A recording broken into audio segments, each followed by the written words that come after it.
एक है हमारा जो है वन्य उपज के ऊपर है। वन्य उपज में क्या क्या चीज़ें हैं, कौन कौन से पेड़ हैं, किन किन जगह पे उगते हैं, कौन कौन सी जगह पे पाए जाते हैं, उसकी हम बात करेंगे। जैसे नारियल के पेड़ कहाँ पाए जाते हैं, चंदन के, आबनूस के, खजूर के, रबड़ के, सहतूत के, शीशम, कीकर, और वनों से क्या क्या लाभ होता है ये भी हम बात करेंगे। ठीक है, जैसे बांस के हो गए, साल के हो गए, सागवन के हो गए। सागवन तो वैसे बहुत महंगा बिकता है, आप जानते ही हैं। तो पहले नंबर पे हमने यहाँ पे दिया है शीशम और कीकर को, याद रखेंगे। जो पहले नंबर के पेड़ हैं शीशम के हैं। किसके हैं? शीशम और कीकर, याद रखेंगे। जो फर्स्ट नंबर का है वन्य उपज में शीशम और कीकर। जो शीशम और कीकर है ये कहाँ कहाँ पाए जाते हैं, कैसे कैसे कौन कौन से क्षेत्रों में पाए जाते हैं, ये याद रखेंगे। ये पाया जाता है पंजाब के क्षेत्रों में, याद रखेंगे। कहाँ पाया जाता है? पंजाब में, राजस्थान में, मध्य प्रदेश में, गुजरात में, तेलंगाना और आंध्र प्रदेश में। कहाँ कहाँ पे? पंजाब, राजस्थान, उसके बाद अपना मध्य प्रदेश, उसके बाद गुजरात, ठीक है। उसके बाद कहाँ पाया जाता है ये?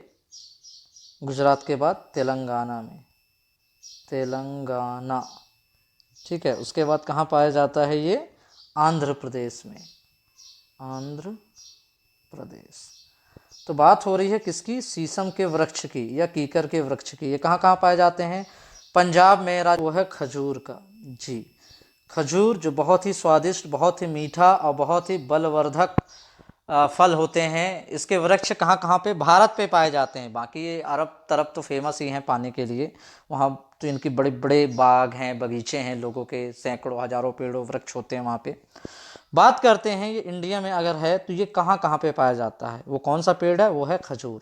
अच्छा, खजूर एक ऐसा पेड़ होता है जिसको अपने पालन पोषण के लिए, नरिशमेंट के लिए ज़्यादा पानी की आवश्यकता नहीं होती। इसलिए आप देखेंगे अधिकतर ऐसी जगह पे पाया जाता है जहाँ पे पानी की कमी ही होती है। जैसे भारत पे ही देख लीजिए, राजस्थान। तो राजस्थान में क्या होता है? वर्षा ज़्यादा होती नहीं है, काफ़ी सूखा इलाका आपको मिलेगा। तो राजस्थान में आपको खजूर के वृक्ष बहुत देखने को मिल जाएंगे। उसके बाद कौन सी जगह है? हरियाणा। राजस्थान के बाद हरियाणा। अच्छा, कम वर्षा कहाँ होती है? पंजाब और हरियाणा में ही कम वर्षा होती है। बाकी तो होती है, राजस्थान में तो बहुत ही कम वर्षा होती है, ना के बराबर। बट पंजाब और हरियाणा में भी कम होती है, याद रखेंगे।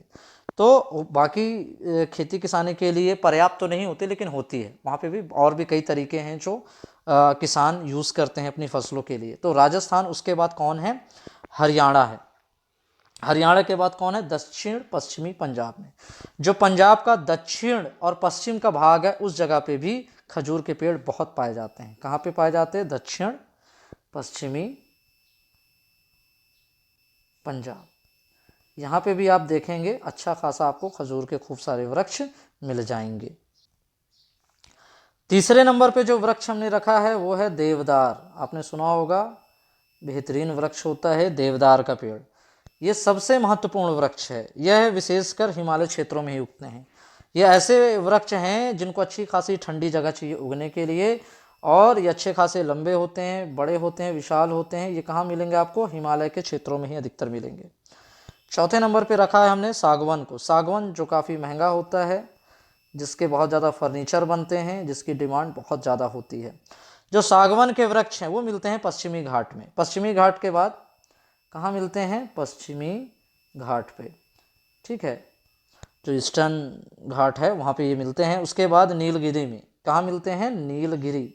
पश्चिमी घाट के बाद इनका नंबर लगता है नीलगिरी के लिए। नीलगिरी के बाद मध्य प्रदेश भी है जहाँ पे वृक्ष पाए जाते हैं, मध्य प्रदेश। उसके बाद असम और अरुणाचल प्रदेश, असम और अरुणाचल प्रदेश, ठीक है। यहाँ पे आपको किसके वृक्ष मिलेंगे? सागवन के, अरुणाचल प्रदेश। तो सागवन के वृक्ष कहाँ कहाँ मिलते हैं? पश्चिमी घाट में मिलते हैं, नीलगिरी में मिलते हैं, मध्य प्रदेश में मिलते हैं। मध्य प्रदेश के बाद असम है, असम में। उसके बाद अरुणाचल प्रदेश में। असम की अगर खासियत करें तो क्या है? असम एक ऐसी जगह है जहाँ पे बच्चे स्कूल जाने के लिए एनसीआर। अब पांचवें नंबर पे हमने रखा है साल के वृक्ष को। तो बताएं साल का वृक्ष कहाँ कहाँ पाया जाता है? ये पाया जाता है विंध्याचल और सतपुड़ा की पहाड़ियों पर। याद रखेंगे। कहाँ पाया जाता है? विंध्याचल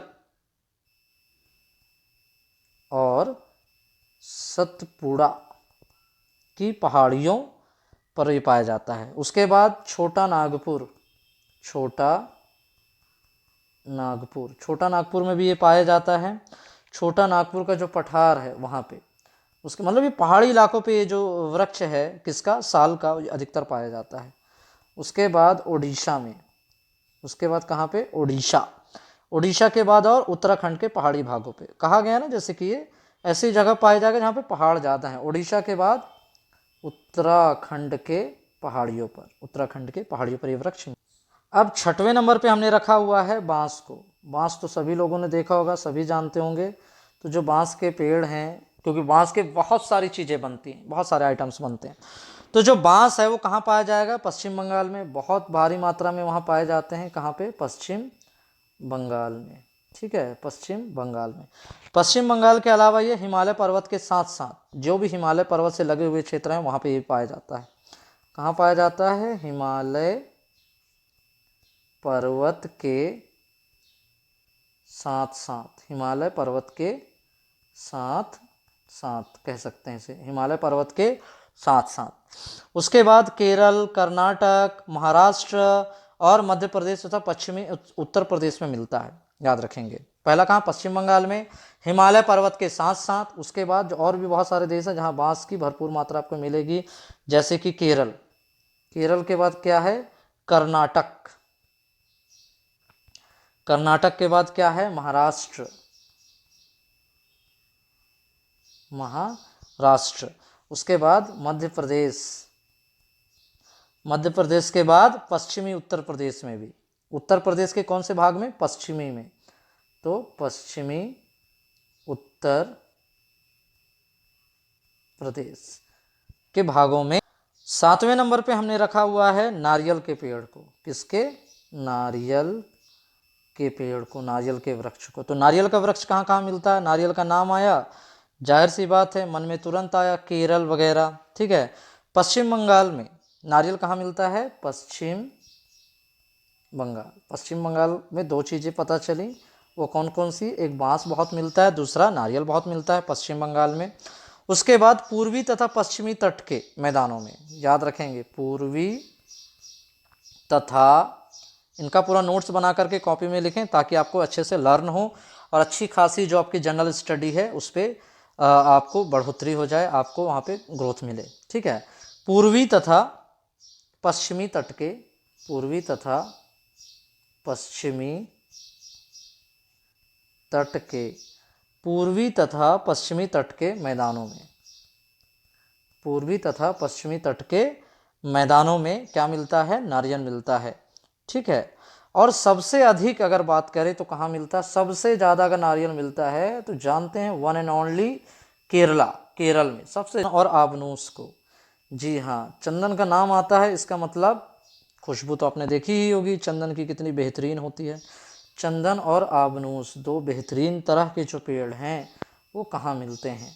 चंदन और आबनूस। तो जाहिर सी बात है पश्चिमी घाट और कर्नाटक में यही दो जगह हैं चंदन और आबनूस की, उसके अलावा ये कहीं भी नहीं मिलते। कहाँ मिलते हैं? पश्चिमी घाट और कहाँ पे मिलते हैं ये? कर्नाटक में। ठीक है, इसके ऊपर तो मूवी भी बनी है चंदन के ऊपर। नंबर पे हमने रखा हुआ है सहतूत को। किसको? सहतूत। खाया होगा आपने भी, खट्टा मीठा सा इसका स्वाद होता है, बेहतरीन होता है। तो सहतूत पाया जाता है पश्चिम बंगाल में। पश्चिम बंगाल में तो बहुत सारी चीज़ें मिल रही हैं भाई, क्या बात है।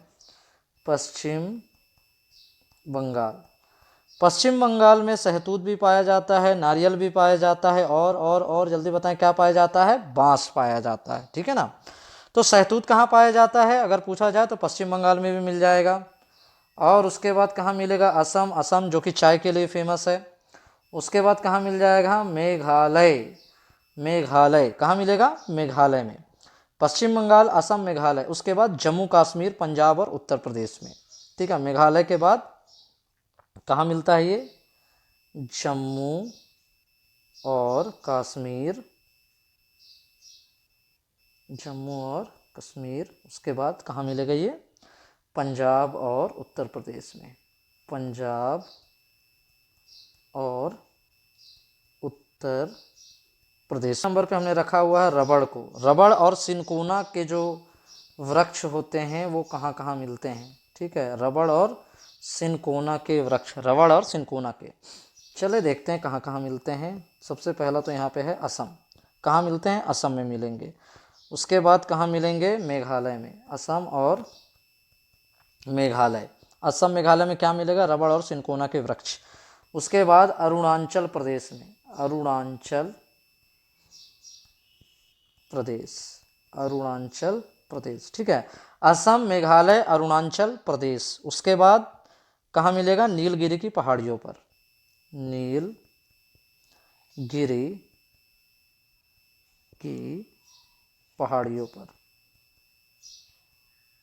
कहाँ मिलेगा? नीलगिरी की पहाड़। किसके वृक्ष को? चीड़ के।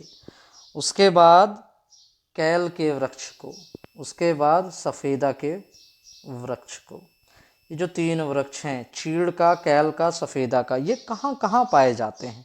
सीधी सी बात है, बिना ज़्यादा बात किए, हिमालय पर्वत के खंड में। ठीक है, ये तीनों तरह के वृक्ष कहाँ मिलते हैं? हिमालय जो पर्वत है अपना बढ़िया खूबसूरत, उसके खंड में मिलते हैं। उसके कहाँ मिलेंगे?